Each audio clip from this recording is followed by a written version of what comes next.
Okay, I ended part one and explaining why women that may have been dating an on point professional black man might start dating down or might choose to ignore that type of man altogether and date a guy who's a little less accomplished and less driven, less, from all outward appearances, less successful. Now, I found that when a black man is in college, a lot of these brothers feel like, they're special.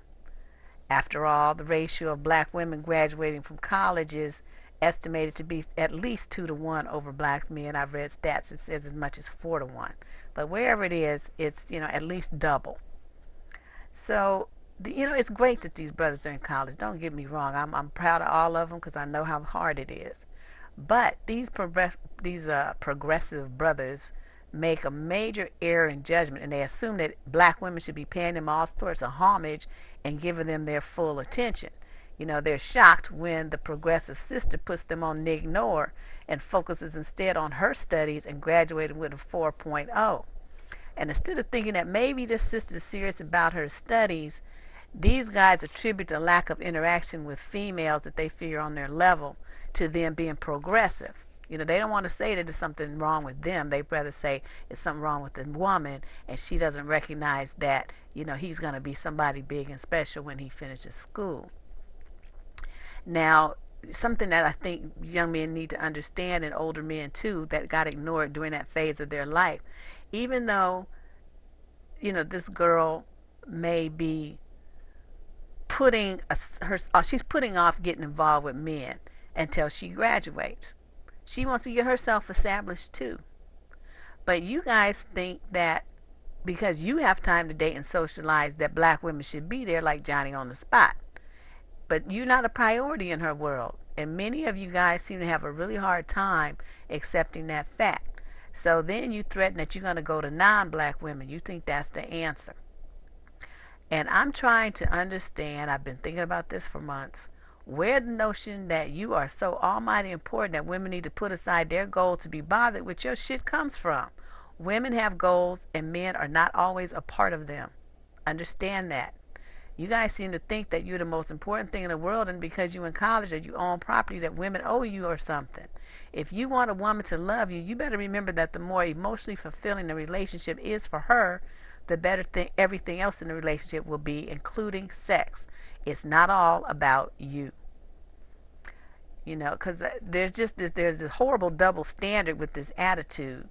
When you guys are focused on your careers, you don't want to be bothered with women. You'll be quick to call a woman too clingy, she's too needy, she's a drama queen. When all she wants is your time and attention and devotion to the relationship. That's all she's looking for. But you don't want to give that. You want to focus on what you're doing and for her to be there when you can fit her in. And I'm telling you, that doesn't work.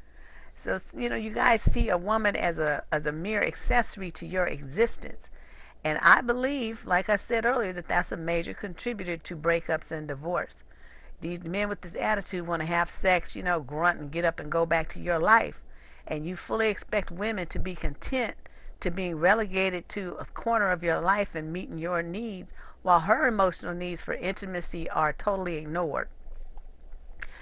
And you guys, if you opened your eyes, you would see that you make women feel really small and unworthy and confused and ultimately bored with that kind of behavior, and then they leave the relationship.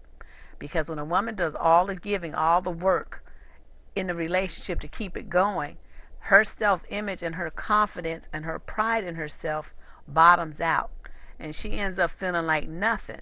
So either she stays and she feels like shit and she's still with you, or she leaves and she goes to find herself, just to find herself again. Smart women who been around and have thought this stuff through know that this is a risk with these rigid, accomplished men that demand a woman fit into his program. And that, again, is one of the reasons that professional, accomplished women will avoid you like the plague. So this, in my mind, that's why women should really focus on themselves and do things for their own happiness and not really trip too much about men. Men have to grow into understanding the value of giving love and sharing emotions, and most young men really don't have that understanding. And I've also found that with most men, when it comes down to logic versus emotion in any given situation, for men, logic is going to win out every time. This means that when men are in relationships, they will have stuff. Okay, you will choose a woman, and you will show her your stuff, and then you will give her your stuff.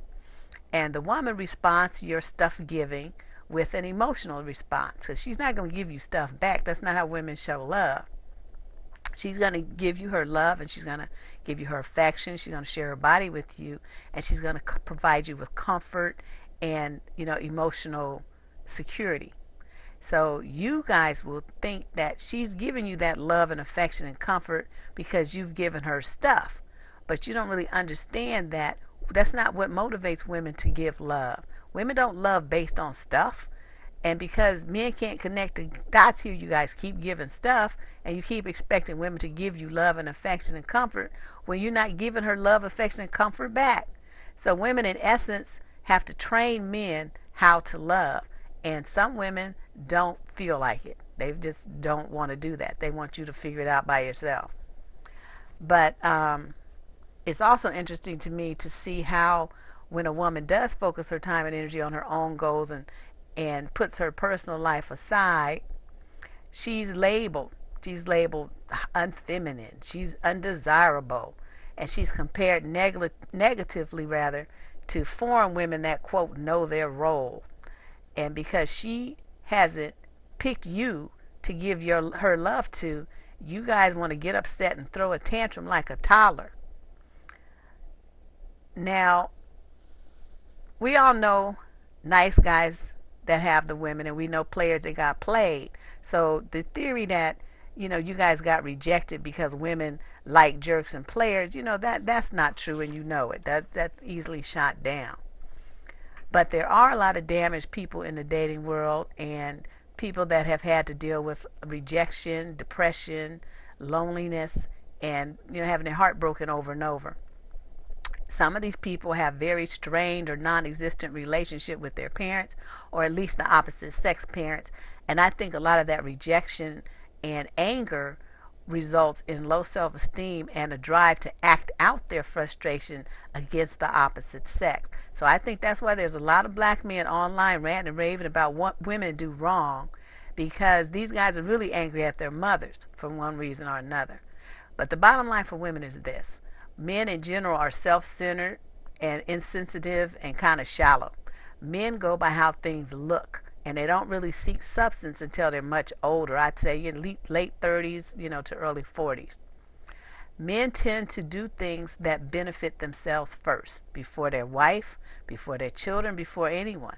That's why intelligent professional women should ignore and do ignore the advice that men give, because they know that men telling women what they should do and should be and all that have questionable motives. We're looking at that like, why are you so worried about what we do? These men have been socialized to believe that women are supposed to acquiesce and submit to them just because they're men. Unfortunately, this sets up a dynamic where men are taking care of themselves and their needs, and women, stupid, dumbass women, are taking care of men and their needs as well, while nobody is taking care of the woman or her needs. So, it's shocking to me when I go out and I talk to guys and I find out that most men don't spend not 1 second thinking about what it takes for them to make a woman happy and for the relationship to be fulfilling and exciting for her. You guys are too busy setting yourselves up as prizes to be won. And though you may be a catch with regards to your accomplishments, that isn't what makes a woman want to be with you in a relationship, unless she wants to use you. So ladies, you got to remember, if you come across a man that has bombed out with women time and time again, the only thing in common with that string of failed relationships is him. So if you come across a black man that blames black women for the demise of the black community, for his failure with women, for him not being successful romantically, you need to just keep it moving. That brother has not accepted his role in the negative situations that he set up for himself.